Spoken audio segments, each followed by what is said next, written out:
ওদেরকে আমি বলছিলাম যে ওদেরকে সফল হওয়ার জন্য আপনাদের প্ল্যান করতে হবে, ওরা কিভাবে সফল হবে। আপনার সন্তানকে দেখে আপনার চোখটা জুড়িয়ে যাক এরকম, ও দেখতে কত সুন্দর তা না। সৌন্দর্য ফিজিক্যাল না, সৌন্দর্য হচ্ছে কিসের? এটা আধ্যাত্মিক ইস্যু। সৌন্দর্য চরিত্রের জিনিস, চরিত্র। বহু মানুষের চেহারা খুবই সুন্দর, কিন্তু ওরে দেখলে ফেরাউনের চেয়েও ভয়াবহ মনে হয়। আছেন এরকম, চেহারা সুন্দর বটে, কিন্তু তার কথাবার্তা প্রত্যেকটা শব্দ পারবে এমনভাবে বলে মনের জন্য মারবে, এমনভাবে তাকায় মনের জন্য খেয়ে ফেলবে। আবার কিছু কিছু লোক আছে চেহারা হয়তো বা ধরেন ওই রকম কি বলে না, এরকম মানে চেহারা ফিজিক্যাল সৌন্দর্য তো এরকম নাই, কিন্তু তার আচরণ দেখলে মুগ্ধ হয়ে যেতে হয়, আচরণ দেখে মুগ্ধ হয়ে যেতে হয়। একজন ইলাস্ট্রিয়াস ব্যক্তির একটা গল্প শুনছিলাম, এরকম ইলাস্ট্রিয়াস ব্যক্তি, তিনি হচ্ছেন নিগ্রো মানে ব্ল্যাক, তো তাকে তিনি কৃতদাস, তো তার মনিব তাকে আবার খুব চরিত্রের কারণে খুবই পছন্দ করতেন তাকে, চরিত্রের কারণে। যেমন আতা ইবনে আবি রবাহের নাম শুনেছেন, আপনারা যদি নাম না শুনে থাকেন তাহলে আপনারা বাজার থেকে একটা বই কিনে নিয়ে আসবেন। বইটার নাম হলো সাহাবীদের ঈমান দীপ্ত জীবনী। সাহাবীদের কি ঈমান দীপ্ত জীবনী, এটা বইটা বাজার থেকে কিনে নিয়ে আসবেন, পড়বেন। সেখানে আব্দুর রহমান রাফাত পাশা, তিনি একজন মিশরীয়, তিনি লেখক, বাংলা বইটি অনুবাদ হচ্ছে, অসাধারণ বই। মানে এটা আপনি গিলতে থাকবেন এরকম, মানে মনের জন্য বইটা আমি খাই এইরকম টাইপের বই। তো তিনি সেখানে উল্লেখ করেছেন আতা ইবনে আবি রবাহ, এখানে তাবিঈদের ঈমান দীপ্ত জীবনী, তার একটা সিরিজ মহিলা সাহাবীদের ঈমান দীপ্ত জীবনী এ নামেও আছে, এই 3টা সিরিজ তার আছে। তো সেখানে তিনি আতা ইবনে আবি রবাহের কথা বলছেন। আতা ইবনে আবি রবাহ এমনি শর্ট, দেখতে নিগ্রো, এমনি তিনি ব্ল্যাক, প্রচণ্ড নিগ্রো কালো, কিন্তু তার জ্ঞানের অবস্থা এরকম ছিল, বলা হয়েছে মক্কায় যতক্ষণ আতা ইবনে আবি রবাহ থাকবে ততক্ষণ কারো ফতোয়া দেওয়া চলবে না, সবার ফতোয়া দেওয়া নিষিদ্ধ, ওনার উপস্থিতিতে কেবল কথা উনি বলবেন, আর কেউ কথা বলবেন না। কোন লেভেলের স্কলার হয়েছেন, অথচ দেখার চেহারা কিন্তু ততটা ইমপ্রেসিভ না। আমি বলছিলাম একজন ব্ল্যাকের কথা, তো তিনি তার মনিব তাকে খুবই পছন্দ করেন চরিত্রের কারণে, ব্যবহারের কারণে, সুন্দর করে কথা বলে এবং ভালো করে আচরণ করে। এবং উনি পছন্দ করতেন বাঙ্গি। কি পছন্দ করতেন? বাঙ্গি। তো মনিব বাজার থেকে, মানে মাস্টার, তার মালিক বাজার থেকে বাঙ্গি কিনে নিয়ে এসে বললেন তুমি খাও। তো বাঙ্গি দিচ্ছিলেন কেটে, মালিক বাঙ্গি কেটে দিচ্ছে, উনি খাচ্ছেন, কৃতদাস খাচ্ছেন খুবই প্রশান্ত বদনে তিনি খাচ্ছেন, কিন্তু মনিবকে একটু অফার করছেন আপনি একটু খান।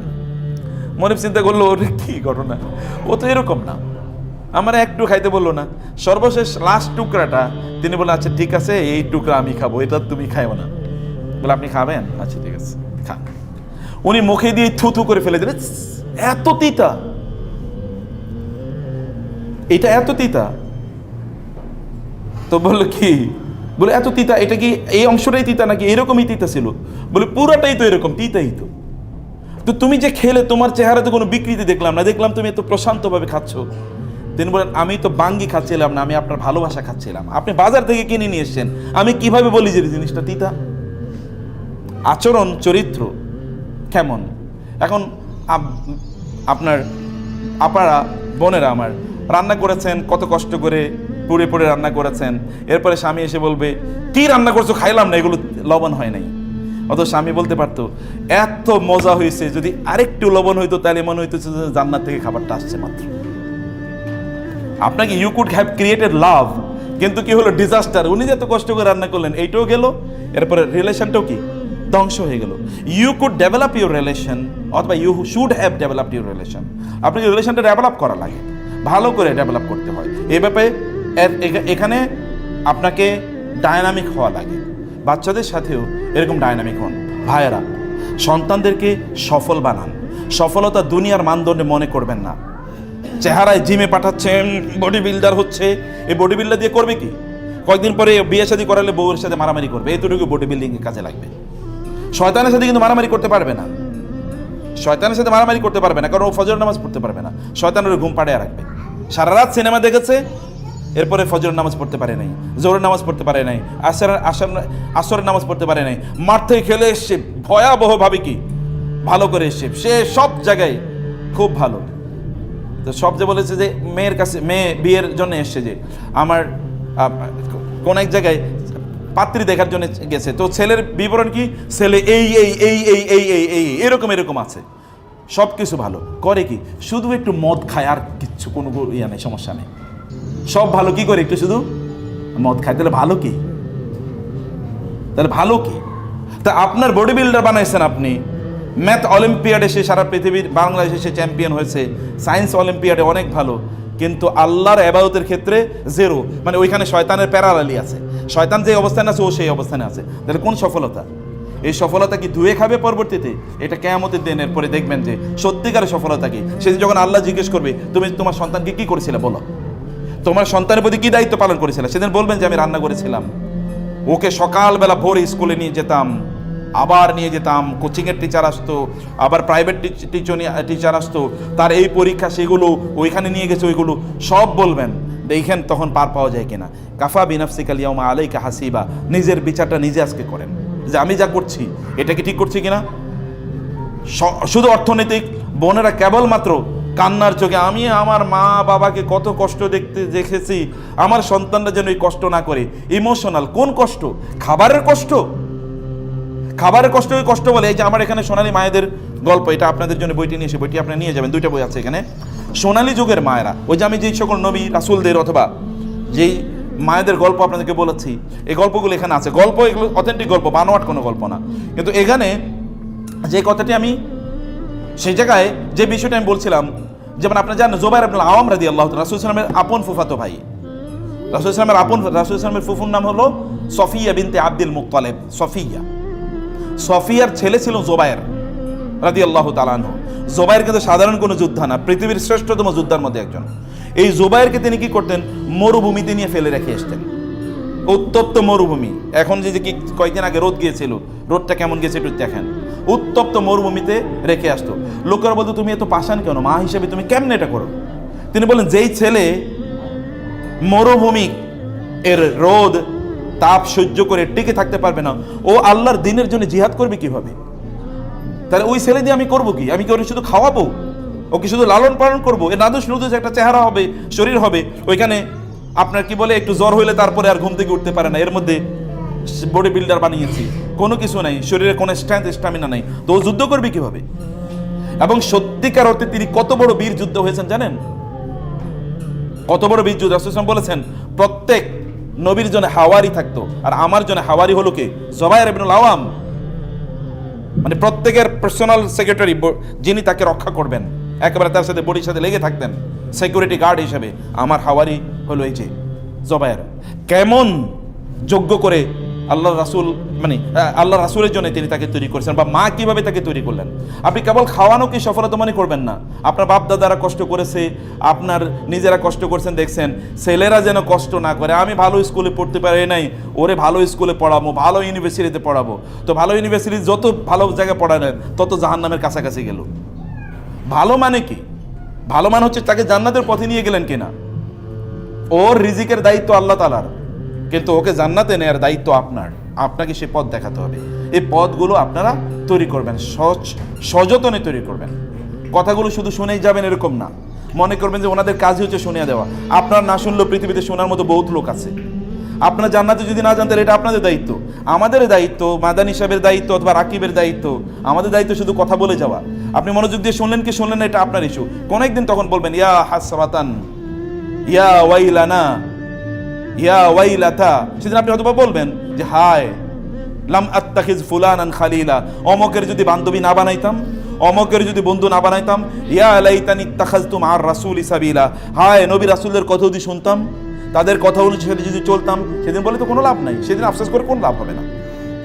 আফসোস যা করে এখানে করে যান। সেদিন চোখের পানি ফেলতে হবে, সেদিন চোখের পানি পেলে কোনো লাভ হবে না।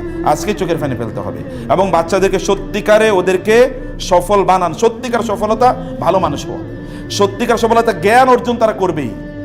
জ্ঞান অর্জন বড় কোনো শিক্ষা প্রতিষ্ঠানে করলেই হয় না। আমরা গ্রামে পড়েছি, এখানে যে শেখদেরকে জিজ্ঞেস করলে দেখবেন অধিকাংশই গ্রামে পড়ছে। যেই শিক্ষা প্রতিষ্ঠানে পড়ছি ওটার নাম হয়তো বা 10,000-এর মধ্যেও নাই। জ্ঞান বিতরণ, জ্ঞান দেয়া, এটা আল্লাহর কাজ। আপনি রিজিক দেয়, এটা আল্লাহ সুবহানাহু ওয়া তাআলার কাজ। আপনার এখন সম্পদ অনেক, আপনার বাপ দাদাদের সম্পদ গিয়ে দেখেন কতটুকু ছিল। এখন তো গ্রাম অঞ্চলে গেলে অট্টালিকা ভর্তি, এর আগে তো গ্রাম অঞ্চলে টিনের ঘরও পাওয়া যেত না। অতএব সম্পদ মানুষের বাড়ছে, সম্পদ বাড়বেই। সম্পদের জিম্মাদারি আল্লাহ তাআলার, কিন্তু ওকে ভালো মানুষ বানানোর জিম্মাদারি আপনার, এটা আপনাকে করতে হবে। এটা মনোযোগ দিয়ে করবেন, প্রত্যেকটা সেকেন্ড ম্যাটার করে। ভয়াবহ যুগ আছে এখন, ভয়াবহ যুগ মানে যুগকে গালি দিচ্ছে না, ভয়াবহ পরিস্থিতি বিরাজ করছে চারিদিকে। কয়েকদিন পরে যদি আপনার মেয়ে এসে বলে, মা আমি তো মনে মনে ছেলে হয়ে গেছি, কিছু বলার নাই, কিছু বলতেও পারবেন না। অথবা ছেলে এসে যদি বলে, মা আমি তো মনে মনে মেয়ে হয়ে গেছি, কিছু বলতে পারবেন না, বলার অধিকারই থাকবে না, সুযোগই থাকবে না। আপনি বলবেন কোথায়? ও বাসা থেকে বের হয়ে যাবে। আপনি বলে কি করবেন? বাসা থেকে বের হয়ে যাবে স্রেফ, তাই না? তো সেই কারণে ওদেরকে ভালো মানুষ বানানোর জন্যে ওদেরকে সম্পদ বানান, ওদেরকে আল্লাহর সাথে পরিচয় করিয়ে দেন। আল্লাহকে যদি ওরা চেনে তাহলে ওরা কোনোদিন আপনাদেরকে ভুলবে না। ওরা যদি আল্লাহকে না চেনে তাহলে ওরা আপনাকে ভুলে যাবে নিশ্চিত, ওরা আপনাকে কষ্ট দেবেই। লিখে নেন, সোনার অক্ষরে এটা বাদাই করে বাসায় রাখবেন। ওরা যদি আল্লাহকে না চেনে ওরা আপনাকে কষ্ট দেবেই দেবে, মাস্ট। এটা বিপরীত কোনো কিছু নাই। যতই উন্নতি হন না কেন, ইউরোপিয়ানরা আপনাদের চেয়ে কম উন্নত না, কিন্তু গিয়ে দেখেন ওদের বাবা মার পরিস্থিতি কি, দিয়ে দেখেন যে বাবা মার খবর নেয় কিনা বাচ্চারা। 15-16 বছরের, আপনি 10 বছর 11 বছরের বাচ্চারা, আমরা এরকম আমাদের স্কুলে এরকম বহু ঘটনা ঘটেছে। ইউরোপ আমেরিকা থেকে চলে এসছে বাচ্চাদেরকে নিয়ে, ওইখানে থাকতো। কেন চলে এসছে? কারণ পাশের বাসার বোন বাচ্চাকে কি করেছিল, একটু শাস্তি দিয়েছিল, মানে ওকে শাসন করেছিল। বাচ্চা 999 ফোন করছে, পুলিশ এসে কি করেছে, মা বাবারে নিয়ে পুলিশে ধরে নিয়ে গেছে, এবং নিয়ে সন্তানদেরকে নিয়ে গেছে আলাদা। সন্তানরা কোথায় আছে জানে না মা বাবা, এবং মা বাবা জানে না সন্তানরা কোথায় আছে, এবং সন্তানরা জানে না, সন্তানরা পুলিশের কাস্টডিতে আলাদা করে থাকছে। এখন মা বাবা কয়েক বছর জেল খাইটা এখন চলে এসছে দেশে, যে কি করবে। এটা ইট হ্যাপেন্স, এটা আপনাদের দেশে শুরু হবে। কারণ এই টাইড, এই জোয়ার সর্বত্র চলছে, শয়তানের জয় জয়কার সর্বত্র। আর শয়তানকে যদি রুখে দিতে হয় তাহলে আপনারাই কেবলমাত্র রুখতে পারেন, কেবল বোনেরা। বোনেদের এক হাতে থাকে দোলনা, আর এক হাতে থাকে কি পৃথিবী। বোনরা এক হাতে থাকে দোলনা, আর এক হাতে থাকে পৃথিবী। ওমর রাদিয়াল্লাহু তো বলেছেন যে আমার বাবার শাসন আমাকে ভালো মানুষ বানাইছে, আদারওয়াইজ আমি ভালো মানুষ হতাম না। আমার বাবার শাসন আমাকে ভালো মানুষ বানিয়েছে। আমার বাবা যদি আমাকে শাসন না করে, আমাকে ছোটবেলায় তিনি মার দিয়েছিলেন। আমি বলি না আপনাদের বাচ্চাদেরকে মার দেবেন, কিন্তু আপনাদের বাচ্চাদেরকে কে শাসন করবে? এই শাসন করার কাজ আপনাদের। ওরা মনে যা চাইছে তাই তাদেরকে কিনে দেবেন, এটা মনে করবেন যে আপনি ভালো কিছু করছেন। ওদেরকে যা চায় তা মাঝে মাঝে কিনে দেবেন না, যেন ওরা বুঝে যাই চায় তাই পাওয়া যায় না, এটা যেন তারা বুঝে না, যাই চায় তা পাওয়া যায় না। ব্রেক কষতে হয় মাঝে মাঝে জীবনের, এগুলো দিতে হয় মাঝে মাঝে। হাঁটে নিয়ে আসবেন মাঝে মাঝে স্কুলে, হাঁটো, দেখো। মাঝে মাঝে বস্তিতে নিয়ে যান যেখানে মানুষ কষ্টে আছে, এগুলো মাঝে মাঝে সেগুলো দেখান। বিভিন্ন জায়গায় ওদেরকে পরিস্থিতিটা দেখান, তাহলে ওদের মধ্যে রিয়েল ফিলিং তৈরি হবে। ওদের মাধ্যমে ভালো কাজ করান। আপনার রান্না, আপনি ওরা খাওয়া দাওয়া করছে, প্লেটটা আপনি কেন ধুইবেন? ওকে প্লেটটা ধুয়ে রাখতে পারে না? ওকে শেখাতে হবে না আপনার? ওর জুতাগুলো সে ঠিক করে রাখুক তার বাসায়, এগুলো সে করুক, কিছু কাজ তাকে দিয়ে করান, যেন তার মধ্যে এই অবস্থা তৈরি হয়, যেন এই সকল জিনিসগুলো সে বোঝে, যেন মনে করতে না হয় আপনার সামনে আপনার বাসায় যে সকল কাজের মানুষ আছে তাদের সাথে খারাপ আচরণ করবেন না, ড্রাইভারদের সাথে খারাপ আচরণ করবেন না, নাইলে ওরা সন্ত্রাসী হিসেবে ডেভেলপ করবে। পরে কিছুদিন পরে ড্রাইভারদেরকে মারবে, অথবা বুয়াদেরকে তখন ইলেকট্রিক হিট ওই যে শেক দেবে। দেখেন না আপনারা, বড় বিশাল বড় অমকের মেয়ে, অমকের স্ত্রী, তারপরে কি কাজের বুয়ারে আপনার আয়রন দিয়ে তাকে শেক দিয়েছে, অথবা 6 তলা থেকে ফেলে দিয়েছে। এই মূল্যবোধ তৈরি হয় না। মূল্যবোধ তৈরি হোক ছোটবেলা, মানুষকে সম্মান করতে হবে, শেখাতে হবে। তো থ্যাংক ইউ ভেরি মাচ, জাযাকুমুল্লাহ খায়ের। আপনাদেরকে অনেক অনেক ধন্যবাদ, কৃতজ্ঞতা। আপনারা কষ্ট করে সময় দিয়েছেন। বইগুলো নিয়ে যাবেন আপনারা ইনশাআল্লাহ। দুটো বই এখানে, দুটোই খুবই গুরুত্বপূর্ণ বই। আপনারা নিয়ে যাবেন, এগুলো আপনাদের বাসায় থাকবে এবং আপনারা পড়বেন। এটাকে একাডেমিক বাচ্চাদেরকে নিয়েও পড়বেন, নিজেরা পড়বেন, এখান থেকে শিক্ষা নেবেন। যখন স্কুলে আসবেন হাতায় বই করে নিয়ে বই নিয়ে আসবেন। গাড়িতে যখন থাকবেন মোবাইলের টিপানো বন্ধ করে দিয়ে বইটা পড়েন। আপনার গাড়িতে ছোট্ট একটা লাইব্রেরি থাকবে, 10-15টা বই থাকুক, এগুলো আপনি পড়বেন ইনশাআল্লাহ। সত্যিকার অর্থে নফস আমাদের জন্য প্রচণ্ড ধ্বংসাত্মক। মহান আল্লাহ সুবহানাহু ওয়া তাআলা কোরআনে ঘোষণা করেছেন, ফালা ইয়াসুদ্দান্নাকা আনহা মান লা ইউমিনু বিহা ওয়াত্তাবা হাওয়াহু ফাতারদা। অর্থাৎ যে ব্যক্তি তার নফসকে, অর্থাৎ তার প্রবৃত্তিকে, তার নিজের মনের আকাঙ্ক্ষা, ইচ্ছা যা মনে চায় তাই তারা করে, সেই ব্যক্তি অধপতিত হয়, তার ভয়ঙ্করভাবে পতন ঘটে এবং ধ্বংসের মুখে নিমজ্জিত হয়। মহান আল্লাহ সুবহানাহু ওয়া তাআলা বলেছেন, ওয়া আম্মা মান খাফা মাকামা রাব্বিহি ওয়া নাহা আন-নাফসা আনিল হাওয়া ফাইনাল জান্নাতা হিয়াল মাওয়া। বিপরীত দিকে যে ব্যক্তি তার নফসকে, তার হাওয়াকে, অর্থাৎ তার নিজের কুপ্রবৃত্তিকে নিয়ন্ত্রণ করতে পারে, জান্নাত হচ্ছে তার আশ্রয়স্থল, জান্নাতেই সে বসবাস করবে। তার জন্যে সেটিকে আল্লাহ সুবহানাহু ওয়া তাআলা তার জন্যে আবাসস্থল হিসেবে নির্ধারণ করেছেন। আল্লাহ সুবহানাহু ওয়া তাআলা বলেছেন, আফারাআইতা মানিত্তাখাযা ইলাহাহু হাওয়াহু, আপনি কি তার দিকে তাকিয়েছেন, তাকে দেখেছেন, তার বিষয়টি চিন্তা করেছেন, যে তার নফসকে তার প্রভু অথবা তার ইলাহ বানিয়ে নিয়েছে। অনেকেই কিন্তু তাদের নফসের উপাসনা করে থাকেন, কিন্তু তিনি জানেন না যে তার নফসের উপাসনা তিনি কিভাবে করেন। যেমন ধরুন, আপনার মনে যা চায় আপনি তাই করেন, আপনার মনে যা চায় আপনি সেটি শরিয়ার কোনো মানদণ্ডে আপনি কখনোই সেটিকে বাজ বিচার করতে চান না। মনে চাইছে অতএব আপনি এটি করছেন। অনেকে তো এটাও বলে থাকে, আমি যা মনে চাই আমি তাই করি। এভাবে সে তার স্বাধীনতা অথবা এভাবেই সে তার আত্মম্ভরিতা, অহংকার ইত্যাদিকে জাহির করতে চায়। কিন্তু সত্যিকার অর্থে এই ব্যক্তি আসলে তার নফসের পূজারী, অর্থাৎ সে তার নফসের পূজা করছে।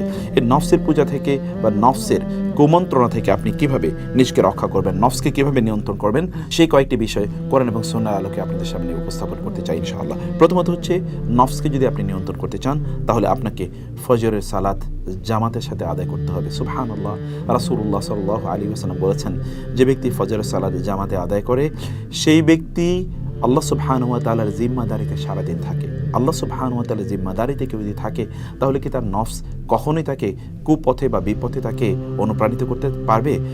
ইন্নান নাফসা লাআম্মারাতুন বিসুই ইল্লা মান রাহিমা রাব্বি, আমার রব যার উপর রহম করেছে সে ছাড়া প্রত্যেকেই কিন্তু তার নফসের এই নফসে আম্মার, অর্থাৎ তার নফস তাকে খারাপ কাজে উদ্বুদ্ধ করে থাকে। অতএব নফসকে যদি আপনি নিয়ন্ত্রণ করতে চান তাহলে আপনি ফজরে আপনি সালাতটিকে জামাতের সাথে আদায় করুন, ফজর পরে ঘুমাবেন না, এবং সম্ভব হলে আপনি প্রয়োজনে দুপুরে একটু কায়লুলা করে নেবেন। রাসূলুল্লাহ সাল্লাল্লাহু আলাইহি ওয়াসাল্লাম বললেন, কিলু, তোমরা দুপুরে কায়লুলা করো, ফা ইন্না শায়তানা লা ইয়াকিল, কারণ শয়তান তো আসলে দুপুরে কায়লুলা করে না, শয়তান দুপুরে বিশ্রাম নেয় না। অর্থাৎ দুপুরে সামান্যতম এতটুকুই কিছুক্ষণ 2, 4, 5 মিনিট, 10 মিনিট, আধা ঘন্টা কিছুক্ষণ চোখ বন্ধ করে রাখুন। কায়লুলা একদিকে সুন্নাহ পালন হবে, অন্যদিকে আপনার নিজকে আপনি নফসকে আপনি নিয়ন্ত্রণ করতে পারবেন ইনশাআল্লাহ। 2 নম্বর বিষয় হচ্ছে যে আপনি খাবারের পরিমাণ কমিয়ে দিন। দিনে সর্বোচ্চ আপনি 3 বার অথবা তার চেয়ে একটু বেশি খান, কিন্তু খাবারই যেন আপনার একমাত্র কারণ না হয়ে দাঁড়ায়, বা একমাত্র আপনি বেঁচে আছেন কেন, you live for food, you live to eat, আপনি বেঁচে আছেন কেবলমাত্র খাওয়ার জন্য, এবং কোথায় কোন ধরনের খাবার পাওয়া যায় এগুলো নিয়ে কেবলমাত্র আপনি প্রতি মুহূর্তে ব্যস্ত রয়েছেন। এটি যদি হয় তাইলে আপনি আপনার নফসকে বরং আপনি উস্কে দিচ্ছেন। এই জন্যে আরবরা বলে থাকে যে সাম্মিন কালবাকা ইয়াকুলুক, অর্থাৎ তোমার নফসকে তুমি খাবার দাও প্রচুর, তাইলে এই নফসই তোমাকে কোনো এক সময় খেয়ে ফেলবে। এবং সত্যিকার অর্থে আমরা আমাদের নফসগুলোকে খাবার দিতে দিতে এমন একটি জায়গায় নিয়ে গিয়েছি যে এগুলো মোটা তাজা হয়ে গেছে, এখন এগুলোই আমাদেরকে নিয়ন্ত্রণ করে। নফসকে নিয়ন্ত্রণ করতে হলে তাকে খাবার কম দিন। এই জন্য ওমর রাদিয়াল্লাহু তাআলা একটি বিখ্যাত কথা আছে। ওমর রাদিয়াল্লাহু তাআলা তিনি বলেছেন যে তোমাদের ইয়াকুমুল বেতনা, তোমরা পেট পূজারীদের ব্যাপারে সাবধান থাকো, তোমাদের পেটের পূজা করা থেকে তোমরা সাবধান থাকো, কারণ তোমাদের পেট তোমাদের জন্য, যদি পেটটাকে প্রতি মুহূর্তে ভর্তি রাখো তাহলে এটি তোমাদেরকে সালাত থেকে অলস করে দেবে, তোমাদের শরীরকে এটি ক্ষতিগ্রস্ত করে দেবে, এবং তোমাদেরকে মুআদ্দিয়াতুন ইলা সাকাম, অর্থাৎ বিভিন্ন ধরনের রোগ তোমাদের মধ্যে তৈরি করে দেবে। ওয়ালাইকুম বিল কসদি ফি কুতিকুম, এবং তিনি বললেন তোমাদের খাদ্য গ্রহণের ক্ষেত্রে তোমরা মধ্যম পন্থা অবলম্বন করো। সেই জন্য আপনারা কেবলমাত্র খাবারের জন্যই বেঁচে থাকবেন না, এটির জন্য আপনার একমাত্র উদ্দেশ্য না হয় we eat to live, we don't live to eat, আমরা কেবলমাত্র বাঁচার জন্য খাই, আমরা খাবারের জন্য বাঁচি না। এই জন্যে হাদিস শেষে রাসূলুল্লাহ সাল্লাল্লাহু আলাইহি ওয়াসাল্লাম বলেছেন, আমরা এমন একটা সম্প্রদায়, আমরা যতক্ষণ পর্যন্ত ক্ষুধা না লাগে ততক্ষণ খাই না, আর যখন খাই তখন একেবারে পেট পূর্ণ করে আমরা খাই না। এটি উম্মাহ মুসলিমের একটি বৈশিষ্ট্য, অতএব এটিকে আপনারা করার চেষ্টা করবেন। তৃতীয় যে বিষয়টি হচ্ছে, ততটুকু হচ্ছে যে প্রতিবেলা যখন যতটুকু খাবার আপনি গ্রহণ করবেন ততটুকুকে আপনি আপনার জন্য যথেষ্ট মনে করবেন, এবং সম্ভব হলে একটুকু কম খাবেন। অর্থাৎ আপনি কেবলমাত্র পেট ভর্তি করে যখনই খাচ্ছেন তখনই একেবারে পেট ভর্তি করে খাচ্ছেন, আপনি হয়তো বা 2 বার 3 বার বা 4 বার এরকমই খাচ্ছেন আপনি, কিন্তু যখনই খাচ্ছেন তখন একেবারে পেট ভর্তি করে নাকের ডগা পূর্ণ করা পর্যন্ত আপনি খাবেন, এটি কখনো করবেন না। রাসূলুল্লাহ সাল্লাল্লাহু আলাইহি ওয়াসাল্লাম তিনি কি বলেছেন? তিনি বলেছেন যে সবচেয়ে নিকৃষ্ট মা মালা ইবনু আদামা ওয়াআন শাররা মিন বাতনি, একজন বনি আদম সবচেয়ে নিকৃষ্ট যে পাত্রটি পূর্ণ করে সেটি হচ্ছে তার পেট। অতএব পেটটাকে 3 ভাগ করার জন্য তিনি বলেছেন, 1 ভাগ আপনি খাদ্য দিয়ে পূর্ণ করা, অন্য ভাগ পানি দিয়ে পূর্ণ করা, এবং তৃতীয় ভাগটি আপনি যেন অক্সিজেনের জন্য, নিঃশ্বাস প্রশ্বাস এবং ডাইজেশনের জন্য সেটিকে যেন আপনি আলাদা করে রাখেন বলে রাসূলুল্লাহ সাল্লাল্লাহু আলাইহি ওয়াসাল্লাম বলেছেন। অতএব খাবারের সময় একটু কম খাওয়া, এবং বিশ্বাস করুন সালফে সালিন তারা বলতেন যাদের উপরের অংশ অর্থাৎ পেট যাদের পূর্ণ তাদের মাথা কিন্তু খালি থাকে, এবং যাদের পেট অপূর্ণ থাকে তাদের মাথা অর্থাৎ তাদের উপরের অংশ এটি জ্ঞান দ্বারা পূর্ণ থাকে। অতএব জ্ঞান দ্বারা পূর্ণ করতে হলে আপনাকে নিশ্চয়ই পেটটাকে কিছুটা হলেও খালি রাখতে হবে, অন্যথায় আপনি সেই পরিমাণ জ্ঞান অর্জন করতে পারবেন না। পঞ্চম যে বিষয়টি আপনাকে করতে হবে তাহলে যে সকাল সন্ধ্যা জিকির আজকার করুন। প্রোডাক্টিভিটি, সুবহানাল্লাহ। আপনি যদি প্রচণ্ড প্রোডাক্টিভ হতে চান তাহলে মহান রব যিনি আপনার মধ্যে প্রোডাক্টিভিটি তৈরি করে দেবেন তাকে স্মরণ করুন, জিকির আজকার করুন। সকালে জিকির কি, সন্ধ্যার জিকির কি? আপনি যদি বলেন আসবাহানা ওয়া আসবাহাল মুলকু লিল্লাহ, আমসাইনা ওয়া আমসাল মুলকু লিল্লাহ, আপনি যদি আল্লাহ সুবহানাহু ওয়া তাআলার কাছেই আপনি সুপর্দ করেন আপনার নিজকে, তাইলে আপনি দেখবেন যে ইনশাআল্লাহ আপনার গোটা দিন এবং গোটা রাত ইনশাআল্লাহ আপনার জন্য প্রোডাক্টিভ হবে। অতএব সকাল এবং সন্ধ্যার যে জিকিরগুলো আছে সেই জিকিরগুলো মনোযোগ দিয়ে সেই জিকিরগুলো পড়তে থাকুন। আসবাহানা ওয়া আসবাহাল মুলকু লিল্লাহ, এরকম আরও অনেক জিকির আছে যেগুলো আপনি দেখতে পাবেন যে কোরআন এবং সুন্নাহ এই জিকিরগুলো আছে, সেগুলো আপনার পড়বেন ইনশাআল্লাহ। ইশরাকের সালাত আদায়ের অভ্যাস করার জন্য আপনাদেরকে বলবো, ইশরাকের সালাত অথবা সালাতুদ দুহা রাসূলুল্লাহ সাল্লাল্লাহু আলাইহি ওয়াসাল্লাম তিনি বলেছেন কেউ যদি ইশরাকের সালাত আদায় করে তাইলে অর্থাৎ যেটি ফজরের পর সূর্য ওঠার প্রায় 13-15 বা 18-20 মিনিট 25 মিনিট পর আপনি পড়েন, তাইলে আপনার অতীতের সকল গুনাহ মাফ হয়ে যাবে। এবং আরেকটি হাদিস আছে যে হাদিসে কেউ কিছু দুর্বলতার কথা বললেও বিভিন্ন আপনার পদ্ধতির কারণে সেই হাদিসটি সহিহ মানদণ্ডে উত্তীর্ণ হয়। তা হচ্ছে যে রাসূলুল্লাহ সাল্লাল্লাহু আলাইহি ওয়াসাল্লাম বলেছেন কেউ যদি সালাতুল ইশরাক আদায় করে তাহলে সে একটা পরিপূর্ণ হজ এবং পরিপূর্ণ উমরা সওয়াব পাবে। সুবহানাল্লাহ। এর কি প্রোডাক্টিভিটি আপনি চিন্তা করে দেখুন তো।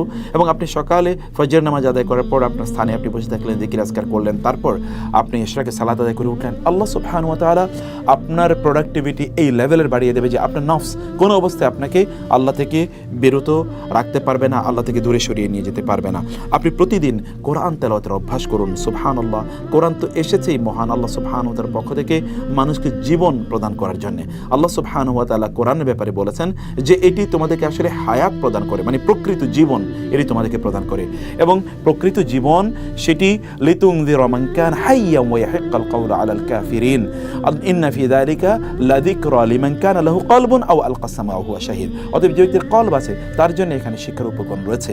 সেই ব্যক্তি তার নফসকে নিয়ন্ত্রণ করতে পারবে যেই ব্যক্তি এই কোরআনকে তেলাওয়াত করে। আল্লাহ সুবহানাহু ওয়া তাআলা বলেছেন এটি লিতুখরিজান নাস মিনাজ যুলুমাতি ইলান নূরি বিইذনি রাব্বিহ, যেন আপনাকে আল্লাহ সুবহানাহু ওয়া তাআলা কোরআন পাঠিয়েছেন যেন আপনাকে অন্ধকার থেকে আলোর পথে নিয়ে আসতে পারে। অতএব অন্ধকারের পথটি এটি হচ্ছে নফস আম্মারা এর পথ। আর যদি আপনি আলোর পথে আসতে চান তাহলে কোরআন আপনাকে আলোর পথে নিয়ে আসবে, যেটি নফস মুতমাইন্না এর পথ। এটি আপনাকে করতে হবে। ঘুমের পরিমাণ কমিয়ে দিতে হবে। সালফে সালিন তারা বলতেন 3টি জিনিস আমাদের শরীরের জন্য প্রচণ্ড ক্ষতিকর। তোর মধ্যে একটি হচ্ছে কাসরাতু নাউম, 2 নম্বর বিষয় হচ্ছে কাসরাতু আল আকাল, অর্থাৎ প্রচুর পরিমাণ ঘুমানো, প্রচুর পরিমাণে খাদ্য গ্রহণ করা, এগুলো কিন্তু আমাদের শরীরের জন্য প্রচণ্ড ক্ষতিকর। এবং তৃতীয় হচ্ছে কাসরাতুল কালাম, অনেক বেশি অপ্রয়োজনীয় কথাবার্তা বলা। এগুলো থেকে আপনার নিজকে আপনার দূরে রাখুন, তাইলে আপনার নফসকে আপনি ইনশাআল্লাহ নিয়ন্ত্রণ করতে পারবেন। সেই জন্য আপনার কাজ হচ্ছে ঘুমের পরিমাণ কমিয়ে নিয়ে আসা। ঘুম যতটুকু আপনার প্রয়োজন ততটুকু আপনি করবেন, কিন্তু অনেক বেশি ঘুম আপনাকে অলস করে দেবে, আল্লাহ সুবহানাহু ওয়া তাআলা সম্পর্কে আপনাকে বেখবর করে দেবে এবং এর মাধ্যমে আপনি নফসের পূজারিতে পরিণত হয়ে যাবেন। অতঃপর আপনাকে যে কাজটি করা দরকার তা হলো যে ফজরের পর আপনি আপনার শরীরের জন্য কিছুটা যত্ন নিন, শরীরে একটু ব্যায়াম করুন। সেটি বিভিন্ন সময়, বিশেষ করে ফজরের পরের এটি অত্যন্ত গুরুত্বপূর্ণ একটি সময়, কারণ রাসূলুল্লাহ সাল্লাল্লাহু আলাইহি ওয়াসাল্লাম তিনি আব্দুল্লাহ ইবনে আমর ইবনে আসকে রক্ষা করে বলেছেন ফা ইন্না লিজাসাদিকা আলাইকা হক, ইন্না লিজাসাদিকা আলাইকা হাক্কুন, তোমার শরীর এর হক আছে তোমার উপর। অতএব তোমার শরীরকে ফাআতি কুল্লাযী হাক্কিন হাক্কাহু, প্রত্যেকে তার হক আদায় করে দাও। এটি আপনি করবেন যতদূর সম্ভব, কারণ আল মুমিনুল কাওয়িয়্যু খায়রুন ওয়া আহাব্বু ইলাল্লাহ মিনাল মুমিনিদ দাঈফ ওয়া ফি কুল্লিন খায়র। রাসূলুল্লাহ সাল্লাল্লাহু আলাইহি ওয়াসাল্লাম বলেন শারীরিকভাবে একজন শক্তিশালী এক ঈমানদার শারীরিকভাবে দুর্বল ঈমানদারের চেয়ে আল্লাহর কাছে অনেক অনেক বেশি প্রিয় এবং অনেক বেশি কল্যাণকর, যদি উভয়ের মধ্যে কল্যাণ রয়েছে। অতএব ওয়ালা তা'জাজ ওয়াস্তাঈন বিল্লাহি ওয়ালা তা'জাজ, আল্লাহর কাছে চাও, আল্লাহর কাছে ধর্ণা ধরো, তুমি অক্ষম হইও না। শরীরে তোমার অবস্থা যাই হোক না কেন, শরীরকে সুন্দর রাখার জন্যে, নিয়ন্ত্রণে রাখার জন্যে আপনাকে কসরত করা দরকার। এতে আপনি যখন শারীরিকভাবে সক্ষম থাকবেন তখন শয়তান বা নফস আপনাকে ধোঁকা দিতে পারবে না। দৃষ্টিকে অবনত রাখুন। সুবহানাল্লাহ। চোখের মাধ্যমে কিন্তু শয়তান আমাদের অন্তরে ঢুকে যায় এবং আমাদেরকে ধোঁকা দিতে থাকে। এই জন্য আল্লাহ সুবহানাহু ওয়া তাআলা আমাদেরকে নির্দেশ প্রদান করেছেন কুল্লিল মুমিনিনা ইয়াগুদ্দু মিন আবসারিহিম ওয়া ইয়াহফাযু ফুরুজাহুম, আপনার চক্ষুকে যদি আপনি নিয়ন্ত্রণ করতে পারেন তাহলে আপনার লজ্জাস্থানকে আপনি নিয়ন্ত্রণ করতে পারবেন, ইজ্জত আবরুকে নিয়ন্ত্রণ করতে পারবেন, এবং এর মাধ্যমে শয়তান আপনার মধ্যে ঢুকবে না, আপনার নফস আপনাকে ধোকায় ফেলবে না। রাসূলুল্লাহ সাল্লাল্লাহু আলাইহি ওয়াসাল্লাম বলেছেন, এর নজর এটা হচ্ছে সাহমুম মিন সিহামি ইবলিস আল মাসমুম, ইবলিসের বিষ মাখানো তীরের একটি তীর হলো আমাদের দৃষ্টি, এবং এর মাধ্যমে কিন্তু আমাদের অন্তর বিষাক্ত হয়ে যায়। দৃষ্টিকে নিয়ন্ত্রণ করুন। সোশ্যাল মিডিয়াতে খারাপ জিনিস দেখা, ইউটিউবে খারাপ জিনিস দেখা, টেলিভিশনে খারাপ জিনিস দেখা, অথবা পত্রপত্রিকায় দেখা, বিভিন্ন ধরনের ম্যাগাজিন ইত্যাদির মধ্যে দেখা, অথবা ধরুন বইপত্রের মধ্যে দেখা। আর এছাড়াও তো রাস্তায় নামলে তা তো দেখা যায়ই, আপনার কলিগ আছে চারিদিকে, আপনি তার সাথে চুটিয়ে আড্ডা দিয়ে বেড়ালেন, এর মধ্যে কিন্তু আপনি নফসের গোলামে বা কৃতদাসে নিজকে পরিণত করলেন। নফসকে নিয়ন্ত্রণ করতে হলে আল্লাহ সুবহানাহু ওয়া তাআলা বলেছেন, যালিকা আসকালাহুম, আসকালাহুম, এটি তোমাদের জন্য অতি অধিকতর পবিত্রতর, তোমাদের তাকে পবিত্র করবে। কারণ আত্মাকে পবিত্র করলেই একজন ব্যক্তি কেবলমাত্র একজন ব্যক্তি সফল হতে পারে, সেটি আপনাকে করতে হবে। এবং সোশ্যাল মিডিয়া থেকে আপনার নিজকে সময় বাঁচিয়ে আপনাকে অন্যদিকে আল্লাহর ইবাদতে, কোরআন তেলাওয়াতে এবং তাসবিহ তাহলিলে অন্য জায়গায় আপনাকে আরও প্রোডাক্টিভ জায়গায় আপনাকে সময় ব্যয় করতে হবে। যদি আপনি এখান থেকে সময় কার্টেল করে আপনি ভালো কাজে ব্যয় করতে পারেন তাহলে আপনার নফস আপনাকে আর ধোকায় ফেলতে পারবেন এবং আপনি নফসের পূজারীতে পরিণত হবেন না। প্রতিদিন কোরআনের কিছু অংশ হিফজ করুন, যতটুকু হোক না কেন, এক আয়াত করে হোক, এভরিডে যদি আপনি এক আয়াত করে পড়ুন তাহলে আপনি দেখবেন যে বছর শেষে আপনি সূরা বাকারা এবং আলে ইমরানের মতো বিশাল সূরা আপনার মুখস্থ হয়ে গেছে।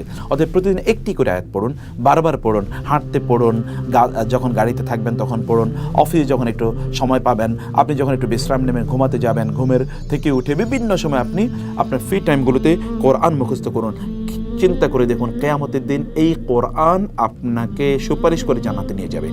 আর এই কোরআন আপনার মধ্যে প্রোডাক্টিভিটি তৈরি করার জন্য এসে, এই জন্য কোরআন যে ব্যক্তি হিফজ করতে পারে প্রচণ্ড প্রোডাক্টিভ হয়, নফসের পূজারিতে তার হতেই পারে না। কারণ কোরআন তো আপনাকে প্রোটেকশন দেওয়ার জন্য এসছে, কোরআন আপনাকে এসেছে আপনাকে হেদায়েতের, ইন্না হাদাল কোরআন ইয়াহদি লিল্লাতি হিয়া আকওয়াম, কোরআন তো আপনাকে সবচেয়ে সর্বোত্তম পথ দেখানোর জন্য এসছে। কোরআনের সাথে লেগে থাকুন, কোরআন হিফজ করার চেষ্টা করুন ইনশাআল্লাহ, এবং প্রতিদিন টার্গেট করুন যে আপনি কতটুকু হিফজ করবেন। কমপক্ষে একটি করে আয়াত হিফজ করুন। বিশেষ করে আপনি রাতের বেলা যখন ঘুমাতে যাবেন তখন আপনি পবিত্র হয়ে পবিত্র অবস্থায় ঘুমাতে যাবেন। রাতের বেলা ঘুমাতে যাওয়ার আগে আপনার যে সুন্নাহ কাজগুলো আছে সেগুলো আপনি বেশি বেশি করুন। সেটি কি তা করবেন আপনি রাসূলুল্লাহ সাল্লাল্লাহু আলাইহি ওয়াসাল্লাম যেমনটি বলেছেন, কেউ যদি রাতে ঘুমাতে যাওয়ার আগে তিনি যে কোরআন তেলাওয়াত করেন তাইলে তিনি লাম ইউকতাব মিনাল গাফিলিন, তাহলে সে গাফেলদের অন্তর্ভুক্ত হবে না। অতএব রাতে ঘুমানোর আগে পবিত্র হন, পবিত্র বিছানায় ঘুমাতে যান। তার আগে সম্ভব হলে 100 আয়াত অথবা কমপক্ষে 10টি আয়াত কোরআনের আয়াত মুখস্থ তেলাওয়াত করুন অথবা দেখে দেখে তেলাওয়াত করুন। অতঃপর আপনি শুয়ে সেখানে যে তাসবিহ তাহলিলগুলো আছে, যেমন ধরুন কুল হুয়াল্লাহু আহাদ, কুল আউযু বিল ফালাক, কুল আউযু বিন নাস এবং আয়াতুল কুরসি, এবং সেখানে আপনি সুবহানাল্লাহ, আলহামদুলিল্লাহ, আল্লাহু আকবার, এই যে তাসবিহগুলো আছে, যে তাসবিহ পড়ে আমাদেরকে ঘুমাতে হয়, এবং আপনি ঘুমাতে বিছানায় যাওয়ার যে দোয়াগুলো আছে সেই দোয়াগুলো আপনি পড়েই তারপরে ঘুমাতে যাবেন। তাইলে ইনশাআল্লাহ সূরাতুল বাকারার শেষের দুটো আয়াত আছে, সেই দুটো আয়াত পড়বেন। তাইলে ইনশাআল্লাহ আপনাকে নফসের যে কুমন্ত্রণা আছে এগুলো থেকে ইনশাআল্লাহ এই কোরআনই আপনাকে প্রোটেকশন প্রদান করবে। আল্লাহ সুবহানাহু ওয়া তাআলা আপনাকে প্রোটেকশন প্রদান করবেন ইনশাআল্লাহ। সম্ভব হলে প্রতিদিন তাহাজ্জুদের সালাত আদায় করুন। রাসূলুল্লাহ সাল্লাল্লাহু আলাইহি ওয়াসাল্লাম বলেন, জিবরিল আমার কাছে এসেছে এবং বলেছে যে এই তাহাজ্জুদ হচ্ছে শারাফুল লিল মুমিন, মুমিনের জন্য এটি একটি মর্যাদা। এবং রাসূলুল্লাহ সাল্লাল্লাহু আলাইহি ওয়াসাল্লাম তিনি বলেছেন, তাহাজ্জুদের সালাত কোন একজন ব্যক্তি যদি আদায় করে তাহলে পরবর্তী দিনগুলোতে তার কতটা কল্যাণ হবে আপনি কোরআনের দিকে তাকালে সেটি দেখতে পাবেন।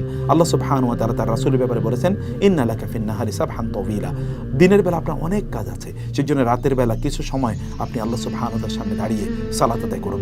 দিনের কাজগুলোকে আল্লাহ সুবহানাহু ওয়া তাআলা আপনার জন্য সহজ করে দেবেন এবং নফসকে নিয়ন্ত্রণ করার জন্য এটি প্রচণ্ড গুরুত্বপূর্ণ।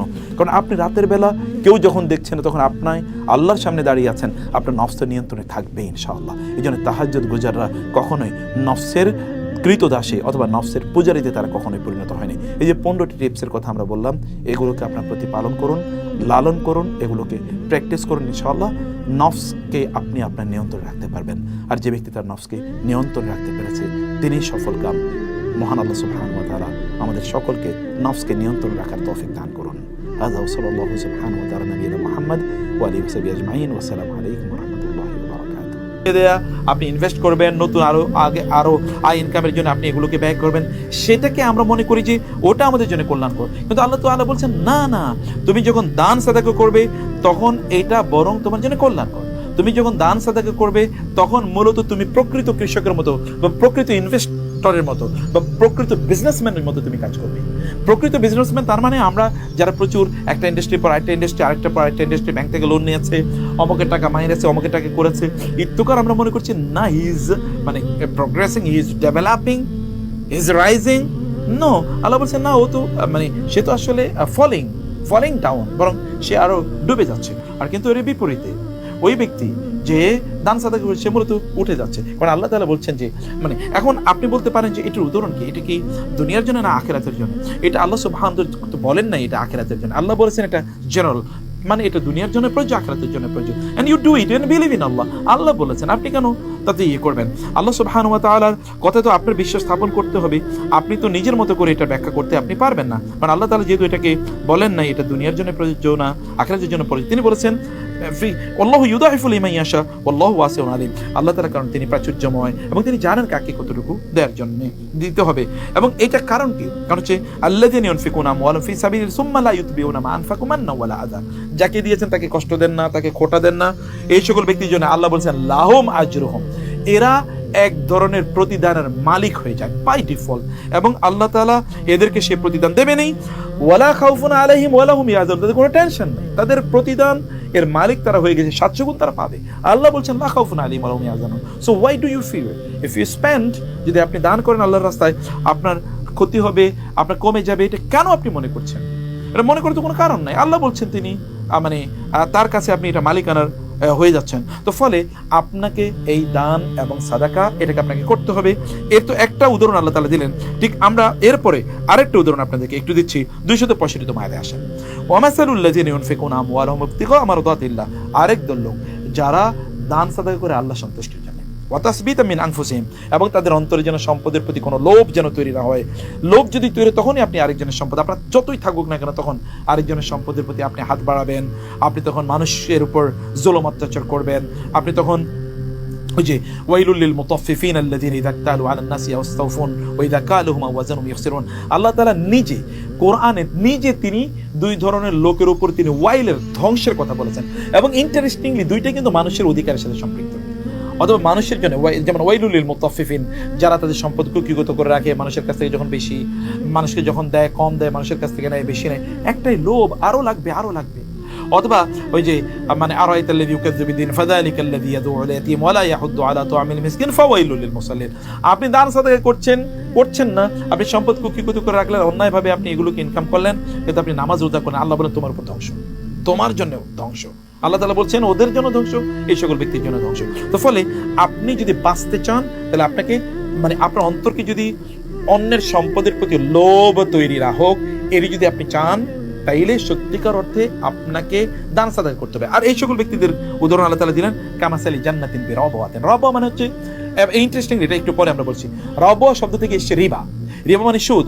তো রাবওয়া মানে হচ্ছে উঁচু একটা টিলা অথবা একটা পাহাড়, পাহাড়ের উপর যদি একজন ব্যক্তির বিশাল বিস্তৃত সমুদ্র, আপনি যারা আরব বিশ্বে গিয়েছেন, সৌদি আরবে গিয়েছেন, মক্কায় তায়েফের কথা আপনি জানেন, আল্লাহ সুবহানাহু ওয়া তাআলা কোরআনে তায়েফের কথা তিনি উল্লেখ করেছেন, লিইলাফি কুরাইশিন ইলাফিহিম। এখানে আবার অন্য জায়গায়ও যেমন যে এই কোরআন কেন আলা রাজুলিন মিনাল ক্বরিয়াতাইনি আযীম, আল্লাহ তাআলা এই তায়েফকে আযীম বলে উল্লেখ করেছেন। তো আবার সূরা বাকারায় যখন অথবা সূরা আলে ইমরানে যখন এসছে যে আল্লাহ তাআলা এর কাছে ইব্রাহিম আলাইহিস সালাম দোয়া করেছেন, রব্বানা হে আল্লাহ ইন্নী আসকানতু মিন যুররিয়াতি বিওয়াদিন গায়রি জি জারইন ইনদা বাইতিকাল মুহাররাম রব্বানা লিইয়ুকিমুস সালাহ ফাজআল আফিদাতাম মিনান নাস এবং তাহবিলান ওয়ারযুকু মিনাস সামারাতি, আল্লাহ তাদেরকে রিজিক, আপনি ফসল তাদেরকে রিজিক হিসেবে মানে রিজিক হিসেবে তাদেরকে ফল আপনি প্রদান করুন। ইব্রাহিম সাহেব এই দোয়া আল্লাহ তাআলা কবুল করেছেন, তায়েফটাকে আল্লাহ তাআলা পুরো ফলের বাগান বানিয়ে দিয়েছেন। এখন আপনার তায়েফে গিয়ে দেখবেন সেখানকার টিলার উপর, এটা কিন্তু পাহাড়ের উপর, প্রায় 2 কিলোমিটারের মতো উঁচু পাহাড়, এরকম পাহাড়ের উপর একটা বিশাল মানে প্রায় 1100 মানে স্কয়ার কিলোমিটার জুড়ে একটা বিশাল একটা শহর। এই শহরের যেখানে হালিমা সাদিয়া রাদিয়াল্লাহু তাআলার বাসা ছিল, এই রকম একটা জায়গায় আল্লাহ তাআলা বাগান বানিয়ে দিয়েছেন, এবং ওইখানে কিন্তু মানে সবসময় আবহাওয়া কিন্তু খুবই সুন্দর, এবং ওইখানকার ফল পৃথিবীর সবচেয়ে সুস্বাদু ফল, সেখানকার আঙ্গুর এবং সেখানকার আপনার বেদানা বা ডালিম এগুলো খুবই মজাদার, অসাধারণ, অসম্ভব মজা। তো যাই হোক, আমি যেটা বলছিলাম যে এই যে টিলার উপর যখন একটা বাগান হয়, ওই বাগানের মানে আল্লাহ তাআলা বলে যারা আল্লাহর রাস্তায় দান করে আল্লাহ সন্তুষ্টির জন্য এবং তাদের অন্তরটা যেন লোভে পূর্ণ না হয়ে যায়, লোভ থেকে অন্তরকে মুক্ত রাখার জন্য, এই সকল ব্যক্তির উদাহরণ হলো, এই ব্যক্তির সম্পদের উদাহরণ হলো ওই ব্যক্তির সম্পদের মতো যার টিলার উপর বা মানে পাহাড়ের উপর তার একটা বাগান আছে, এবং ওই বাগানের ফসলগুলো মানে বৃষ্টি যখন হয় তখন আগে ওইখানে কি বৃষ্টি হয় জমিনে, যেমন আপনার যেটা বলেছি, অথবা মক্কায় কোনো বৃষ্টিপাত নাই, কিন্তু আপনি তাইফে যখন দেখবেন ওখানে বৃষ্টিও হচ্ছে, আবার ওইখানে তুষারের মতো করে পড়ে, ওইখানে স্নোফল হয়, স্নোফল মানে হচ্ছে এখানে শিশির পাওয়া যায়, ওইখানে আবহাওয়া খুবই ঠান্ডা, ফলে ওখানে প্রচুর পরিমাণ বাগান হয়, আর মক্কায় কোনো গাছই নেই, তাই না? বিওয়াদিন গায়রি যারাইন, এখানে কোনো গাছ উৎপাদন হওয়ার মতো অবস্থা আগে ছিল না, কিয়ামতের আলামত হিসেবে এখন কিছু গাছ সেখানে হচ্ছে, that is a different issue. তো আমরা বলছিলাম যে এইরকম একটা টিলার উপর বা মানে আপনারা দেখেন বাংলাদেশে যদি আপনারা দেখেন তাহলে দেখবেন পাহাড়ে কিন্তু গাছ বেশি হয়, কারণ পাহাড়ে তো পানি আগে পড়ে, অথবা পানি না পড়লেও যখন বৃষ্টি হয় তখন ওখানে মুষলধারে বৃষ্টি হয়, ফলে গাছের উৎপাদনের জন্য বৃষ্টি লাগে। আবার যদি আপনি বলেন যে রোদ কিন্তু আগে ওইখানে পড়ে, তাই রে, অতএব রোদ মেঘের কারণে কিন্তু রোদ ঢেকে যায়, কিন্তু পাহাড়ের উপর যে জায়গাটা ওইখানে তো মেঘের কারণে তো রোদ ঢেকে যাচ্ছে না, ওখানে কিন্তু রোদ পাচ্ছে, ফলে রোদ পাচ্ছে যথেষ্ট পরিমাণ, বাতাস পাচ্ছে যথেষ্ট পরিমাণ, আবার ওইখানে বৃষ্টিও পাচ্ছে যথেষ্ট পরিমাণ, ওইখানকার আবহাওয়াটা খুবই সুন্দর, ফলে ওইখানে ফসল হয় বহুগুণ। ফাআতাত উকুলাহা দি'ফাইন, আল্লাহ তাআলা বলছেন যে ওইখানে মানে ফসল দ্বিগুণ হয়। আর যদি ওখানে বৃষ্টিপাত না হয় ফাতাল্লুন, তাহলে ওইখানে হালকা যে একটু তুষারের মতো পড়ে অথবা স্নো পড়ে, শিশির পড়ে, ওর মধ্যে কিন্তু এখানে ফসল উৎপাদন হয়, এটা কোনোদিন ফসল থেকে মিস হয় না। এই ব্যক্তির, যে ব্যক্তি আল্লাহর রাস্তায় দান করে, এই ব্যক্তির উদাহরণ হচ্ছে এরকম। এবং তিনি বলছেন আর এর বিপরীতে যে সকল ব্যক্তিরা আল্লাহর রাস্তায় দান করে না, তাদের জন্য আল্লাহ তাআলা আবার কিছু উদাহরণের কথা আল্লাহ তাআলা বলেছেন, সেখানে দুটো উদাহরণের কথা আল্লাহ তাআলা বলেছেন। আমি 2 নম্বর উদাহরণটি 263 আয়াতে একটু আপনাদেরকে বলি, যে এই আয়াতটি একটু পড়ুন। আল্লাহ তাআলা বলেছেন যে আয়াওয়াদু আহাদুকুম আন তাকুনা লাহু জান্নাতুম মিন নাখিলিন ওয়া আ'নাবিন তাজরি মিন তাহতিহা আল-আনহার, আপনার বিশাল একটা বাগান আছে, আপনার বাগান, সে বাগানে আপনার খুবই উন্নত মানের খেজুর আছে, উন্নত মানের আঙ্গুর আছে, এগুলো আরবের সবচেয়ে বিখ্যাত ফল না, গোটা পৃথিবীর সবচেয়ে বিখ্যাত ফল, এবং জান্নাতে এই ফলগুলো আছে, আপনারা জানেন। তো এই ফলের কথা আল্লাহ তাআলা বলেন, এবং শুধু তাই না, ওইখানে ঝরঝর করে মানে আপনার ওইখানে ঝর্ণাও প্রবাহিত হয়, আর ঝর্ণার পানি মানে কি সবচেয়ে বিশুদ্ধ পানি, বিশুদ্ধ পানি সেখানে আছে, গাছগাছালি আছে সেখানে, সবচেয়ে দামি আঙ্গুর এর বাগান সেখানে আছে, এবং আছে সবচেয়ে দামি খেজুরের বাগান সেখানে। এই ব্যক্তি এখানে প্রচুর ফলাফল হয়, আবার এর মধ্যে তিনি বৃদ্ধ হয়ে গিয়েছেন, আবার তার সন্তানগুলো খুবই ছোট, ওয়ালাহু যুররিয়াতুন দুআফা, তার বাচ্চা খুবই ছোট ছোট বাচ্চা, এর বিশাল বড় বাগান তিনি সাজিয়েছেন বহু দিন পর্যন্ত কষ্ট করে, এখন বাগান ফলে ফুলে ফলে সুশোভিত, পানি আছে, বাংলো আছে, এবং তার এখানে সন্তানগুলো বড় হবে, তিনিও একটু বৃদ্ধ হয়ে গেছেন, এখন তার শরীরের শক্তি নাই, কারণ এর দিকে এই দুনিয়ার মানে এই আইন কামের দিকে তিনি সময় দিয়েছেন, সন্তান বিয়ে করেছেন, পরে সন্তানগুলো মাত্র বড় হচ্ছে, এমন একটা সময় হঠাৎ তিনি এগুলোতে কোনো দান সাদাই করেন, কারণ এইদিকে তিনি মানে যত টাকা ইনকাম হয়েছে তত তিনি বিজনেস ঢেলেছেন, আগে যত ইনকাম হয়েছে তত বিজনেস ঢেলেছেন, যত ইনকাম হয়েছে চারিদিক থেকে জ্ঞানী হনে সব এখানে তিনি ঢেলেছেন, অন্য কোনো দিকে তিনি তাকান নাই। তো হঠাৎ করে কি হলো এই ব্যক্তির, এবং হঠাৎ করে এমন হলো যে ফাআসাবাহা ই'সারুন ফীহি নারুন ফাহতারাকাত, হঠাৎ করে একটা ঘূর্ণিঝড় আসলো এই বাগান, এবং ঘূর্ণিঝড় আসার ওই ঘূর্ণিঝড়ের সাথে আবার কি ছিল হচ্ছে আগুন। এবং আপনি জানেন যে এখানে কিন্তু বৃষ্টিপাত হয় না, বৃষ্টিপাত না করার কারণে এখানে কি ধরুন এখানে প্রচুর পরিমাণ শুকনো, যেমন আপনি দেখেছেন ক্যালিফোর্নিয়াতে, যেমন লস অ্যাঞ্জেলেসের ক্যালিফোর্নিয়াতে যেখানে হলিউড সিনেমা নির্মাণ হয়, সবচেয়ে পৃথিবীর সবচেয়ে দামি এরিয়া, সেই পশ এরিয়াতে আপনি দেখেছেন কি হয়েছে, ওইখানে আবহাওয়া শুষ্ক, হঠাৎ করে একটা মানে ওইখানে কি হলো, একটু আগুন লেগে গেল, এবং ওইখানে আবার বাতাস মানে ঘূর্ণিঝড়ের মতো অথবা প্রবল মানে গতিতে বাতাস প্রবাহিত হয়েছে, ফলে আমেরিকার মতো ওইখানে তো আবার যখন আটলান্টিক ওশান বা ওই যে ওইখানে কিন্তু মহাসাগর আছে, ওই সাগরের পাড়ে কিন্তু গোটা অঞ্চল জুড়ে ছাই হয়ে গেছে, সারখার হয়ে গেছে, কিন্তু কিছুই করতে পারে না, এবং তারা পৃথিবীর সবচেয়ে লেটেস্ট টেকনোলজি ব্যবহার করেও তারা আগুন নিভাতে পারেনি, পরে বৃষ্টি হয়েছে, বৃষ্টির কারণে আগুন নেবেছে, এটা আপনি জানেন। আল্লাহ তাআলা এরকম একটা অবস্থা চিত্রায়ন করে বললেন যে এই ব্যক্তি সেখানে হঠাৎ করে একটু আগুন লেগে গেল, সেখানে একটু ঝড় বৃষ্টি মানে সেখানে একটা ঝড় তৈরি হলো, ঝড় অথবা একটা মানে বাতাস সাইক্লোনের মতো একটা তৈরি হলো, সেখানে একটা ঘূর্ণিঝড় তৈরি হলো, এবং ফাহতারাকাত পুরো বাগান পুরো ছাই হয়ে গেল, লোকবৃদ্ধ, নতুন করে যে আর কিছু করবে এটা করার কোনো সুযোগ নাই। আবার বাচ্চাগুলো খুবই ছোট, ওদেরকে এবার কে দেখবে? সম্পদ সব শেষ। আপনার অবস্থাটা এরকম। আপনার প্যারাবল কি, মানে এই এক্সাম্পলের মূল ব্যাখ্যাটা কি? আবু বকর ওমর রাদিয়াল্লাহু তাআলা আনহুকে একজন ব্যক্তি এসে বললেন, ইয়া আমিরাল মুমিনিন, আয়াতের ব্যাখ্যা তিনি বললেন, রাগান্বিত হয়ে গেলেন। ফাকাদিবা ওমর ওয়াকালা তাআলা মাওলা তাআলা, এটা আল্লাহর বাণী, তোমার বুঝো না বুঝো এটা কিছু যায় আসে না, আল্লাহ যেভাবে বলছেন এভাবে তুমি থাকো। আব্দুল্লাহ ইবনে আব্বাস সেখানে ছিলেন রাদিয়াল্লাহু তাআলা আনহু, তিনি বলেন, ইয়া আমিরাল মুমিনিন, আমার মনে হচ্ছে যেন আমি আয়াতের অর্থটা বুঝি। বলে কি? তিনি বলেন যে এই আয়াতের অর্থ হচ্ছে যে ওই ব্যক্তি, যে ব্যক্তির কথা এখানে বলা হয়েছে, ওই ব্যক্তির ওই বাগানটা হচ্ছে মূলত তার কি, তার সম্পদ, যে সম্পদ অথবা এটা হলো তার আমল, মানে এটা তার সম্পদ, আর ওই যে তার ওই যে সন্তানগুলো, এগুলো তার আমল। এগুলো হচ্ছে তার এত ছোট আমল, কারণ তিনি সাদাকা করেন না, দান করেন না, ফলে তার আমল খুবই দুর্বল। আবার ব্যক্তি কি হয়ে গেছেন? তিনি ব্যক্তি হচ্ছেন দুর্বল হয়ে গেছেন। আর তার যে সম্পদ যেগুলো আছে, এগুলো তার রিয়েল প্রপার্টি। এগুলো যেহেতু এই ব্যক্তি কোনো কিছু করেন নাই, ওই আমল তার দুর্বল হওয়ার কারণে, সাদাকা দুর্বল হওয়ার কারণে এই ব্যক্তি আর বাঁচতে পারবে না, তার বাঁচার কোনো উপায় নাই। সত্যিকার অর্থে আপনার প্রচুর, এবং আল্লাহ তাআলা বলছেন, কাযালিকা ইউবাইয়িনুল্লাহু লাকুমুল আয়াতি লাআল্লাকুম তাতাফাক্কারুন, আল্লাহ তাআলা ঠিক এভাবেই তার আয়াতগুলো তোমাদেরকে বলে দিচ্ছেন, তোমরা কি একটু সেখান থেকে শিক্ষা গ্রহণ করবে না? এবং আল্লাহ সুবহানাহু ওয়া তাআলা তিনি বলেন, তাহলে দানের জন্য আল্লাহ তাআলা দুটো ব্যাখ্যা, পজিটিভ দানের জন্য দুটো ব্যাখ্যা দিলেন। একটা হচ্ছে যে একটা বীজ আপনি বপন করে তা থেকে 700 গুণ আপনি পেলেন।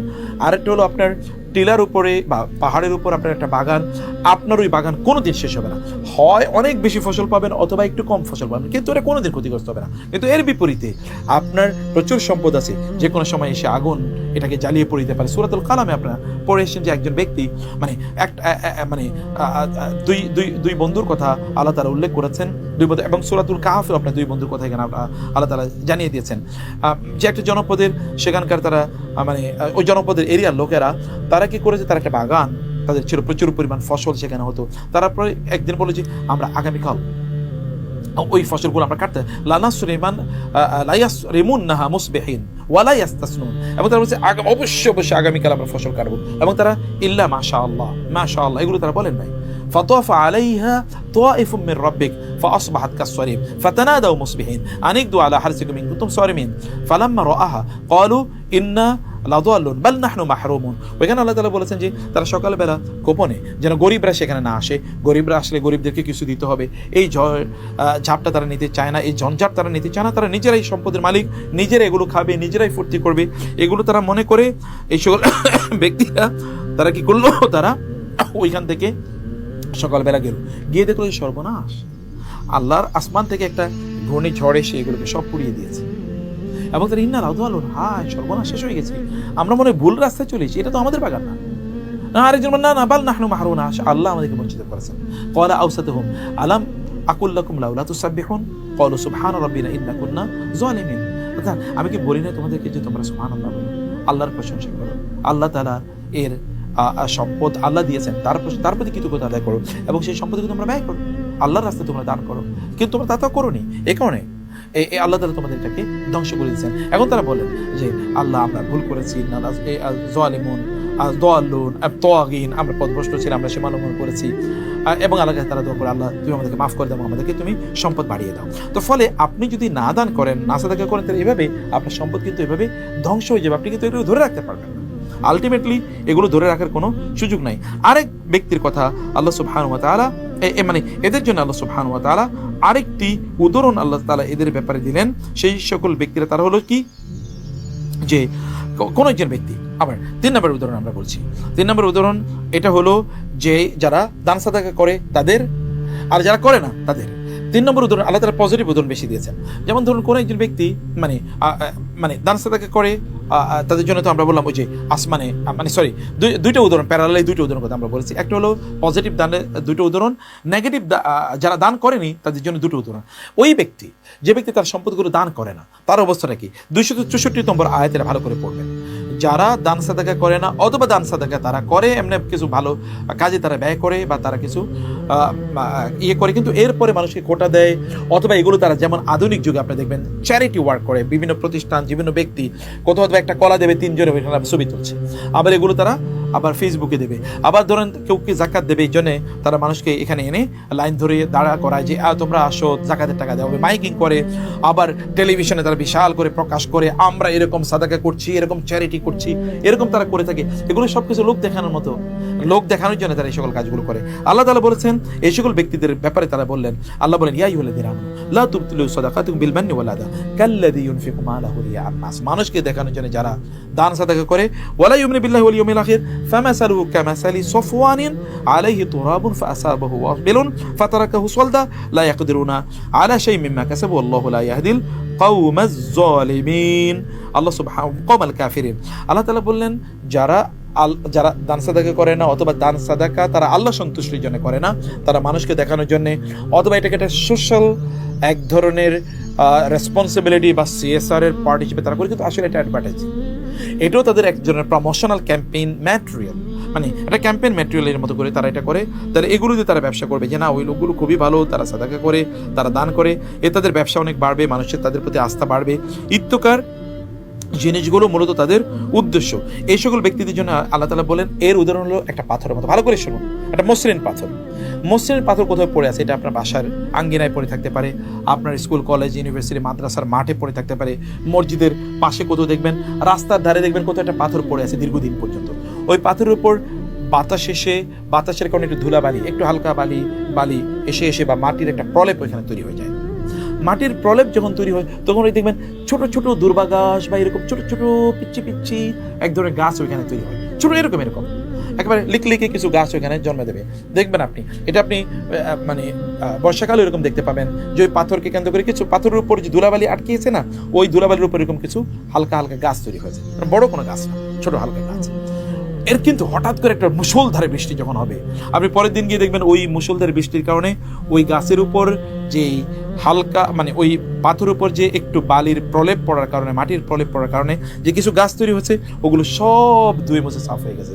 এখন পাথরটা আগের মতো মসৃণ এবং ওটা কি ফাতারাকাহু সালদা, এখন এটা একেবারে ক্লিয়ার, একেবারে কি এটা মানে ইয়ে হয়ে গেছে, মানে স্পষ্ট হয়ে গেছে, এর মধ্যে কোনো কিছু নাই। এক ধরনের আলা শাইইন মিম্মা কাসাবু, এরা যে এত কষ্ট করলো, মানে একদল লোক তারা এত সম্পদ তারা উপার্জন করে, এই সম্পদগুলো তাদের কোনো কাজেই লাগে না। তারা দুনিয়াতে হয়তো বা কিছু ফুর্তি ফ্যাশন করেছে, আল্লাহ তাআলা কিয়ামতের দিন তাদেরকে লক্ষ্য করে বলবেন কুলু, মানে আল্লাহ তাআলা বলবেন যে তোমরা এই যে দুনিয়াতে যে তোমরা খেয়েছো, মানে কুলু ওয়াশরাবু হানিআম বিমা আসলাফতু ফিল আইয়ামিল খালিয়া। আল্লাহ তাআলা একদল লোক দিনদার যারা, তাদের ব্যাপারে বলবেন তোমরা যেহেতু দুনিয়ার জীবনে অনেক দান সাদাকা করেছো, এই কারণে তোমরা ভাগে একটু তোমাদের মানে অন্যদের চিন্তা চেতনা তোমরা একটু ভাগে কম পাইছো, তোমরা একটু কষ্ট করেছো, এই কারণে এখন তোমরা এখানে খাও এবং মজা করো, তোমরা এখানে তোমরা অনেক মজা করে খাও, তোমাদের এই জান্নাতে তোমাদের প্রচুর পরিমাণ আনন্দ এবং উৎসবের ব্যবস্থা করে রাখা হয়েছে। কিন্তু আরেক দল লোক যারা দুনিয়ার জীবনে তারা ফুর্তি ফ্যাশন করে বেরিয়েছে, আল্লাহ তাআলা তাদেরকে বলবেন না তোমরা তো দুনিয়ার জীবনে তোমরা খুব ফুর্তি ফ্যাশন করেছো, এখানে আলিয়াউমা তুজজাউনা আযাবাল হুনি বিমা কুনতুম, যে তোমরা দুনিয়ার জীবনে যে ফুর্তি ফ্যাশন করেছো, এ কারণে তোমাদের জন্য আজকে খুবই অপমানজনক লাঞ্ছনাদায়ক শাস্তির ব্যবস্থা তোমাদের আজকে রয়েছে। কারণ আপনি দুনিয়ার জীবনে ফুর্তি ফ্যাশন করেছেন, ওখানে আপনি পাবেন না। দুনিয়ার পেছনে সকল টাকা নিজের ফ্যাশন, ফুর্তি, আনন্দ, ভোগ, বিলাসের জন্য আপনারা বেরিয়েছেন, কিন্তু আখেরাতে আপনারা সেটা করেন নাই, ফলে আপনার আখেরাতে কোনো কিছুই আপনার জন্য অবশিষ্ট থাকবে না। অতএব আল্লাহ তাআলা এই যে দানের এবং দান না করে যে দুটো এক্সাম্পল আল্লাহ তাআলা দেন, যারা দান করেন তাদের একটা কৃষকের মতো যিনি একটাই বীজ বপন করবেন, সেখান থেকে তিনি 700 গুণ পাবেন। আবার অনেকের জন্য আল্লাহ তাআলা 700 না, এটা আরো বহু গুণে বৃদ্ধি করে দেন। অথবা তার ওই ব্যক্তির মতো যার একটা পাহাড়ের উপর তার একটা বাগান আছে, ওই বাগানে সবসময় বৃষ্টি থাকে, অথবা সবসময় এবং রোদ থাকে, বাতাস থাকে, অক্সিজেন থাকে, এবং সেখানে ফুড খাবারের কোনো অভাব হয় না গাছের, অথবা বৃষ্টি না হলে সেখানে ওই হালকা যে শিশির হয়, সেই শিশিরে সেগুলো বেঁচে যায়, এটা। আর বিপরীতে ওই সকল ব্যক্তিরা যারা দান সাদাকা করে না, ওই ব্যক্তির এক নম্বর হচ্ছে যে তার সম্পদগুলো ওই ব্যক্তির মতো যিনি পাথরের কোনো একটা জায়গায় অবহেলায় পড়ে আছে, কোনো একটা পাথরের উপর হালকা কিছু আপনার বালি এসে জমা হয়েছে, সেটা ছোটো ছোটো লিকলিকে গাছ সেখানে তৈরি হয়েছে, যখন মুষলধারে বৃষ্টি তখন ওই গাছ একেবারে কি সব আপনার এগুলোকে একেবারে ধুয়ে মুছে সাফ করে দেয়, ফলে ওই পাথরে কিছু থাকে না। আপনার সম্পদ ওই ব্যক্তির যিনি দান সাদাকা করেন তার সম্পদ এরকম হবে, কিন্তু বিপরীতে যিনি দান সাদাকা করেন তার সম্পদ কিন্তু যে টিলার উপর মানে আপনি প্যারালটা দেখেন না, ওইখানে টিলার উপর যে পাহাড়ের উপর বাগান, ওইখানে মুষলধারে বৃষ্টি বরং ওইখানে ফসল দ্বিগুণ করে, আর এখানে মুষলধারে বৃষ্টি সব একেবারে জোরে সারখার করে দেয়। আবার অথবা 2 নম্বর ওই ব্যক্তি যে ব্যক্তি তার একটা বাগান আছে, কিন্তু বিপরীতে আবার ওই যে যিনি দান সাদাক করেন তিনিও কিন্তু কৃষক, ইনিও কৃষক, তার প্রচুর বিশাল বাগান, এখানে আঙ্গুর এবং খেজুরের সবচেয়ে উত্তম বাগান। ওইখানে কিন্তু আল্লাহ তাআলা কোনো বাগানের নাম বলে না কেমন বাগান, ওখানে যে কোনো বাগান হতে পারে, কিন্তু এখানে সবচেয়ে উন্নত প্রজাতির তার বাগান আছে, যেমন আপনার সবচেয়ে বড় দামি ইন্ডাস্ট্রি আছে, প্রচুর পরিমাণ দামি। আপনি এখনো দেখেন বাংলাদেশ না সারা পৃথিবীর প্রেক্ষাপটে কত দামি ইন্ডাস্ট্রি, এর মালিকদের অবস্থা কি, এরকম দামি ইন্ডাস্ট্রি তিনি মালিক, কিন্তু হঠাৎ করে কি হলো, ওই ইন্ডাস্ট্রি থেকে তিনি যখন হঠাৎ করে তার অবস্থাটা হলো এরকম যে ওই ইন্ডাস্ট্রির কারণে মানে ওইখানে কি হচ্ছে, আগুন লেগেছে, আগুন লেগে এগুলোকে একেবারে সব ছাই করে দিয়েছে, একেবারে সব পুড়ে ছারখার করে দিয়েছে। ওই মানে মানে ওই যে এবং তার তার তার বাচ্চাগুলো খুবই ছোট, তিনিও বৃদ্ধ, নতুন করে এবারে কিছু তৈরি করবেন একেবারে এরকম কোনো সুযোগ নাই। তাহলে এইদিকেও কৃষক, ওইদিকেও কৃষক, এইদিকেও একটা পাথর এবং ওইদিকেও কিন্তু উঁচু জায়গা, পাথর তো একটু উঁচু জায়গা, ওইদিকে কিন্তু পাহাড়। অথবা এই যে প্যারাবল, এই দুটো প্যারাবল আল্লাহ তাআলা সমান্তরালে সূরা বাকারায় উল্লেখ করে তারপর তিনি বললেন তোমরা এখন কোনটা করবা বলো। আচ্ছা, কিছু কিছু লোক আছে, আপনি এখন বলবেন আমার কি আর দেওয়ার মতো সুযোগ আছে কিনা। আমি আগে বলেছি, আপনি যতটুকু করেন, আপনি যদি সম্পদের মধ্যে আপনার বারাকা পেতে চান তাহলে দান করুন, আপনি যদি বিপদ মুক্ত থাকতে চান তাহলে দান করুন। আপনাকে তাহলে পুলিশ ডিস্টার্ব করবে না, আপনাকে মানে মাস্তানরা ডিস্টার্ব করবে না, আপনাকে তখন আইন প্রয়োগকারী সংস্থা আপনাকে ডিস্টার্ব করবে না, আপনাকে তখন ট্যাক্স অফিস ডিস্টার্ব করবে না, আর ফেরেশতারাও কিন্তু আপনাকে মৃত্যুর পর বলবে না যে তুমি যাকাত দাওনি কেন বা সাদাকা করোনি কেন, এগুলো আপনাকে বলা হবে না। কিন্তু যদি আপনি এরপরে সামর্থ্যবান না রাখেন তাহলে কি করবেন আপনি? আল্লাহ তাআলা সে কথা বলেছেন, কাউলুম মারুফুন ওয়া মাগফিরাতুন খায়রুম মিন সাদাকাতিন ওয়াদা। তুমি সুন্দর করে কথা বলো মানুষের সাথে, এটা তো এক ধরনের সাদাকা। আল কালিমাতুত তাইয়্যিবাতু সাদাকাতুন, উত্তম কথা বলা একটা সাদাকা। অতএব আপনি মানুষকে ক্ষমা করে দেন, সেটিও কি একটা সাদাকা, এটিও আপনি করতে পারেন, সেটি আল্লাহ তাআলা বলেছেন। এরপর আল্লাহ তাআলা বললেন খুবই গুরুত্বপূর্ণ, আমি জানি যে আপনাদের সময় বেশি হয়ে গেছে, তারপর আমি একটু বলতে চাই, ইউতিল হিকমাতা 269তম আয়াতটি পড়েন, ইউতিল হিকমাতা মান ইয়াশা। আচ্ছা, আল্লাহ সুবহানাহু ওয়া তাআলা বলেছেন ইউতিল হিকমাতা মান ইয়াশা, এটা একটু ভালো করে খেয়াল করবেন। আমি 269তম আয়াতটি আপনাদেরকে একটু পড়তে বলি। এর 268তম আয়াতটি দেখেন, আল্লাহ তাআলা কি বলেছেন, আশ-শাইতানু ইয়াইদুকুমুল ফাকরা ওয়া ইয়া'মুরুকুম বিল ফাহশা ওয়াল্লাহু ইয়াইদুকুম মাগফিরাতাম মিনহু ওয়া ফাদলা। শয়তান তোমাদেরকে দারিদ্র্যের ভয় দেখায়, দান করলে দারিদ্র্য তোমাদের তৈরি হবে। আল্লাহ বলছেন না, দান করলে আল্লাহ তোমাদেরকে ক্ষমা করে দেবেন, ওয়া ফাদলা তোমাদের অনুগ্রহ আরো বাড়িয়ে দেবেন, তোমাদেরকে আরো বাড়িয়ে দেবেন। এবং এই কথাগুলোই পরে যদি আপনি দেখেন, আল্লাহ তাআলা বলেছেন যে ইন তুবদু সাদাকাতি ফানিম্মা হিয়া, এখানে এরপরে আপনি দেখেন, আমি এই আয়াতটা আপনাদেরকে একটু পড়তে বলবো। আচ্ছা, যে 286 ওটার সাথে 276 ওটার সাথে মিলিয়ে পড়বেন। আল্লাহ বলেছেন ইয়ামহাকুল্লাহু রিবা ওয়া ইউরবিস সাদাকাত। এখন বিপরীতে একদল লোক তারা তাদের সম্পদগুলোকে বাড়ানোর জন্য, এখন আপনি আপনার সম্পদকে বাড়ানোর জন্য আপনি কি করতে চান, একদল লোক তারা এগুলোকে সুদে তারা খাটায়। এই আজকে গোটা পৃথিবী ইকোনমি কিন্তু সুদের উপর ভিত্তি করে তৈরি হয়ে আছে। আল্লাহ তাআলা এই সকল ব্যক্তিদের যারা সুদ খায় এবং সুদ দেয় 275তম আয়াতে। এখন সম্পদের আলোচনা কিন্তু ইকোনমিক্স, আপনি যদি ইসলামের ফাইন্যান্সিয়াল সিস্টেম যদি পড়তে চান, বুঝতে চান, তাহলে আপনি আজকে আমরা যে সূরা 264তম আয়াত না 61তম আয়াত থেকে আমরা বললাম 284তম আয়াত পর্যন্ত আয়াতগুলো পড়বেন কাইন্ডলি। তাইলে আপনারা ইসলামিক ফাইন্যান্সিয়াল সিস্টেমের টোটাল জিনিসটা আপনাদের কাছে স্পষ্ট হয়ে যাবে 261তম আয়াত থেকে শুরু করে 284তম আয়াত পর্যন্ত। তাহলে ইসলামিক ফাইন্যান্সিয়াল সিস্টেমের টোটাল জিনিসটা আপনাদের কাছে স্পষ্ট হয়ে যাবে। আল্লাহ তাআলা বলেছেন, আমি যেটা বলেছিলাম আপনাদেরকে, যে 275তম আয়াতে একদল লোক তাদের সম্পদ বাড়ানোর জন্য তারা সুদি কারবার করে। আল্লাহ তাআলা বলেছেন যারা সুদি কারবার করে এরা মূলত পাগল, মাতাল। আল্লাহ বলছেন মাতাল, এবং এরা কিয়ামতের দিন পাগলের মতো, মাতালের মতো তারা তাদের কবর থেকে উত্থিত হবে। এটা একদল লোক মানে। এবং 2 নম্বর হচ্ছে শয়তান তাদেরকে স্পর্শ করে তাদেরকে পাগল বানিয়ে দিয়েছে। ফলে তারা যারা সুদ খায় তারা তাদের মায়ের কাছ থেকে পারলে সুদ খায়, বাপের কাছ থেকেও তারা সুদ। আমি দেখেছি যে বাবার কাছ থেকে সুদ নিয়েছে এরকম ছেলে আমি দেখেছি, আল্লাহ তাদের ওইকে ধ্বংস করে দিয়েছেন। কিন্তু এবং সব সন্তান প্যারালাইজডের মতো হয়ে গেছে, এগুলো বিকলাঙ্গ অথবা ধরুন এগুলো অ্যাবনর্মাল অথবা সন্ত্রাসী, ডাকাত, এবং তাদের সন্তান, ওই সন্তানরাই তাদেরকে আবার মারতে আসে। ওই সন্তান হয়তো বা ধরেন মেয়ে অন্যের ছেলের সাথে ভেগে চলে গেছে, ছেলে ধরেন আরেকজনকে হত্যা করেছে, আরেকটা মেয়েরে নিয়ে চলে এসে, এরকমই দেখেছি। তো কারণ এরা সুদের কারবার তারা করে। তো আপনি আল্লাহ তাআলা বললেন যে এরা সুদ যখন নেয়, আল্লাহ বলছেন যে তোমরা সুদ থেকে বিরত থাকো। যদি তোমরা সুদ কিন্তু ওই যে রাবা, ওই যে আমরা বলছি রিবা মানে হচ্ছে টিলা। অতএব একদল লোক তারা মনে করে যে টিলায় যেরকম অনেক পরিমাণ সম্পদ পাওয়া যায়, বা টিলায় যেমন আপনার বাগানটা অনেক ফসল আপনাকে দেবে, অতএব সুদ নিলে ওরকম টিলাওয়ালার মতোতে সে সম্পদ পাবে। এবং ওই কারণে তারা ওই রাবওয়া থেকে রিবা বানাইছে, মানে মনে করছে তারা ওই রাবওয়া থেকে আল্লাহ তাআলা বলছেন রিবা, যে তারা ওই রাবওয়াকে তারা মনে করে যে ওইটাই তাদের জন্য রিভার সিস্টেমে তারা রাবওয়া যেতে পারবে। আল্লাহ বলেন না, রিভার সিস্টেমে তুমি রাবওয়াতে যেতে পারবে না, তোমাকে রাবওয়ার সিস্টেমে যেতে হলে তোমাকে সাদাকায় সিস্টেমে আসতে হবে। রিভার সিস্টেম হলো ওই যে এমন একটা মসৃণ পাথর, যে পাথরে তুলাবালি জন্মেছিল, সেখানে লিকলিকে কিছু গাছ জন্মেছে এবং মুষলধারে বৃষ্টি এগুলোকে শেষ করে দিয়েছে। এবং এই কারণে আল্লাহ তাআলা বলছেন যে যারা সুদী কারবার করে তাদের বিরুদ্ধে আল্লাহ এবং আল্লাহ রাসূল যুদ্ধ ঘোষণা করলেন, অথবা তারা আল্লাহ এবং আল্লাহ রাসূলের বিরুদ্ধে যুদ্ধ ঘোষণা করলো। আপনি কোনটা পারবেন? এবং গোটা পৃথিবীর ইকোনমি দেখেন, এত অর্থনীতি, আপনি আমেরিকার অর্থনীতি ধ্বংসের মুখে, আপনি ইউরোপের বহু দেশ দেউলিয়া হয়ে যাচ্ছে, আপনি রাশিয়া দেউলিয়া অলরেডি হয়ে গেছে। আপনি দেখেন, কিন্তু মিডল ইস্টে আপনি দেখেন, আমরা এই মুসলিম দেশগুলোতে আপনি দেউলিয়া হচ্ছে, ওদের মুসলিম দেশগুলো সম্পদ তারা লুট করে নিয়ে গেছে বটে, কিন্তু তারপর দেউলিয়া হয় নাই, তারপর দেউলিয়া হওয়ার কোনো সম্ভাবনা নেই। কারণ আল্লাহর রহমতে যেখানে ইসলামী ইকোনমিক যতটুকু আছে ততটুকু আপনি সাস্টেনেবল, ইসলামী ইকোনমি তাদেরকে বাঁচিয়ে দেবে। আপনি বাংলাদেশের প্রেক্ষাপটে দেখেন, ইসলামী ব্যাংকগুলো দেউলিয়া করার, এগুলোকে ডাকাতি করে এগুলো সব টাকা নিয়ে যাওয়ার চেষ্টা করা হয়েছে, কিন্তু তারপর আল্লাহর রহমতে সেগুলো কিছুটা হলে সেগুলো সার্ভাইভ করার চেষ্টা করছে। অন্যগুলো ত্রাহি ত্রাহি অবস্থা।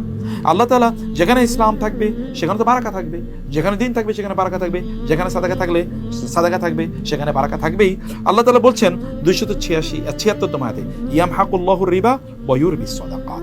আল্লাহ তাআলা সুদের যে সিস্টেমে তোমাদের সম্পদকে তোমরা বাড়াতে চাও, এগুলোকে আল্লাহ তাআলা ধ্বংস করে দেবেন। ওয়া ইউরবিস সাদাকাত, এটা সাদাকার যে সম্পদগুলো এগুলোকে আল্লাহ তাআলা বাড়িয়ে দেবেন। সাদাকা এগুলোকে আল্লাহ তাআলা বাড়িয়ে দেবেন, সুবহানাল্লাহ। অতএব সাদাকা আপনি দেন, আল্লাহ বলছেন দিস ইজ দ্য আপনি call of your Lord, this is the promise and the commitment of your creator. আল্লাহ বলছে who is the owner of everything, মালাকুত as-সামাওয়াতি ওয়াল আরদ। কেবল তিনি মুলকের মালিক না, তিনি মালাকুত, যা কিছু সব তিনি মালিক। এমনকি যে আপনি যদি ছোট্ট ইয়ের কথা যদি বলেন, অনুপরমাণুর কথা বলেন, অনুপরমাণুর মালিককে সে মহান আল্লাহ সুবহানাহু ওয়া তাআলা। এই কারণে আল্লাহ সুবহানাহু ওয়া তাআলা তিনি আপনাদেরকে এই সকল বক্তব্যের মূল বক্তব্য কোনটা? এই সকল বক্তব্যের মূল বক্তব্য 269 আয়াত, ভালো করে পড়বেন। ইউতিল হিকমাতা মান ইয়াশা ওয়া মান ইউতিল হিকমাতা ফাকাদ উতিয়া খায়রান কাসীরা ওয়া মান ইয়াযাক্কারু ইল্লা উলুল আলবাব। দেখেন, আলোচনা হচ্ছে ইসলামী ইকোনমিক্স নিয়ে। দান সাদাকা এবং দান সাদাকা এর পরিবর্তে আল্লাহ তাআলা, এর বিপরীতে আল্লাহ তাআলা আবার সুদের আলোচনা করলেন। সম্পত্তি, আপনি দান সাদাকা করলে সম্পত্তি কমবে, সুদকে কারবার করলে সম্পত্তি বাড়বে। আল্লাহ সুবহানাহু বলেন না, তুমি দান সাদাকা করো, সুদ তোমার সম্পত্তিকে ধ্বংস করে দেবে। এইটা যারা বুঝতে পারে আল্লাহ তাদেরকে বলেন ইউতিল হিকমাতা মান ইয়াশা, যাকে আল্লাহ তাআলা। এবং আয়াতগুলো দেখেন 261 আয়াত থেকে শুরু হলো, এরপরে কিন্তু 274, মধ্যখানে কিন্তু দেখেন আপনি এই যে 269 আয়াত, এই মধ্যখানে আয়াত আল্লাহ তাআলা বলেন ইউতিল হিকমাতা মান ইয়াশা ওয়া মান ইউতিল হিকমাতা ফাকাদ উতিয়া খায়রান কাসীরা। আল্লাহ তাআলা যাকে ইচ্ছা করেন, যাকে পছন্দ করেন, যাকে ভালোবাসেন, তাকে আল্লাহ তাআলা হিকমা, প্রজ্ঞা প্রদান করেন। আর যাকে আল্লাহ তাআলা প্রজ্ঞা প্রদান করেন তাকে তিনি ব্যাপক কল্যাণ প্রদান করেন। What is Pragya here? What is wisdom here? এখানে উইজডম কি? এখানে প্রজ্ঞা কি? প্রজ্ঞা হলো দান সাদাকা করা। সম্পত্তি কেবল আপনি নিজের জন্য, কেবল নিজে খাবেন, ফুর্তি করবেন, এই জন্য আপনি ইনকাম করেন না। এখন আপনি আপনার বাসায় মেহমান আসলে মেহমানকে মেহমানদারি করবেন না। আপনি মেহমান আসলে, আপনি বোনদেরকে বলছি, মেহমান আসলে আপনার রাগ উঠে যায়, কেন এত লোকের আমার সেবা করতে হবে? মেহমান তো বারাকা নিয়ে আসে। আপনি সম্পদ যদি আপনি স্বামী ইনকাম করে, এখন কেন স্বামী তার মাকে দিচ্ছে, ভাই বোনকে দিচ্ছে, এই কারণে আপনার রাগ উঠে যায়। তিনি তো এখানে দেওয়ার কারণে আপনি বারাকা পাচ্ছেন, তাই না? এই জন্য রাসূল সাল্লাল্লাহু আলাইহি ওয়াসাল্লাম বলেছেন, কেউ যদি চায় যে তার রিজিকের মধ্যে বারাকা হোক, তাহলে সেজন্য তার আত্মীয়-স্বজনের জন্য ব্যয় করে, তাহলে বারাকা দেবেন আল্লাহ তাআলা। কি রিভার্স? এটা রিভার্স ইকোনমি। এটা তো অন্য ওদের মতো না, ওদের মতো ইকোনমি না, এটা তো একটা রিভার্স ইকোনমি। আল্লাহ সুবহানাহু ওয়া তাআলা, আপনি যদি আল্লাহ তাআলা তাকে রিভার্স, আল্লাহ তাআলা আপনাকে অনেক অনেক বারাকা প্রদান করবেন। এবং এই ক্ষেত্রে অতএব দান সাদাকা করা। এবং এর সাথে আরেকটি বিষয় আমি কেবল আপনাদেরকে বলে রাখি, 273 আয়াতটি পড়বেন। للفقراء الذين احصروا في سبيل الله لا يستطيعون ضربا في الارض يحسبهم الجاهل اغنياء من التعفف تعرفهم بسيماهم لا يسألون الحافا وما تنفقوا من خير فإن الله به عليم। এতে আল্লাহ সুবহানাহু ওয়া তাআলা প্রচ্ছন্নভাবে আমাদেরকে ইঙ্গিত করেছেন ওই সকল ব্যক্তি বা ওই সকল কাজে আপনাদেরকে সাদাকা করার জন্য প্রায়োরিটি দিতে হবে, যেই ব্যক্তিরা তারা দ্বীনি কাজে অথবা যেই প্রতিষ্ঠানগুলো দ্বীনি কাজে তাদের সময়কে তারা ব্যয় করে। অন্যদের মধ্যে তারা প্রচুর পরিমাণে ইনকাম করতে পারে না, কারণ অন্যরা তাদের মতো মেধানী অথবা প্রচুর ইনকাম করতে পারতো, কিন্তু এর ওই ইনকামের দিকে তারা যায় না। তারা দিনের কাজে তারা তাদের নিজেকে নিয়োজিত করে রেখেছে। আপনাদের দায়িত্ব তাদেরকে খুঁজে বের করা এবং তাদের মধ্যে বেশি ইনভেস্ট করা। এবং এই ইনভেস্টমেন্টটা আল্লাহ তাআলা বলেছেন, এটা 271 আয়াত অনুসারে আপনি সেটা প্রকাশ্যে করেন অথবা গোপনে করেন, যাই করেন না কেন সেটি আপনার জন্য খুবই কল্যাণকর। এর মাধ্যমে আল্লাহ তাআলা আপনাকে বারাকা দেবেন, আপনার সম্পদ বাড়িয়ে দেবেন, আপনার গুনাহগুলো আল্লাহ তাআলা এর কারণে আল্লাহ তাআলা মাফ করে দেবেন। এটি আল্লাহ সুবহানাহুর পক্ষ থেকে ওয়াদা। এবং লাস্টলি আমি সর্বশেষ যে কথা আপনাদেরকে বলে শেষ করতে চাই, এখানে আল্লাহ সুবহানাহু ওয়া তাআলা এরপর তিনি 282তম আয়াতে আল্লাহ তাআলা আমাদেরকে জানিয়ে দিলেন, 282 এবং 283তম আয়াতে, এই আয়াতগুলোতে 283তম পর্যন্ত এই আয়াতগুলোতে আল্লাহ সুবহানাহু ওয়া তাআলা জানিয়ে দিলেন আমরা অর্থনৈতিক কার্যকলাপগুলোর জন্য লিখিত রাখি আধুনিক ব্যাংকিং সিস্টেম।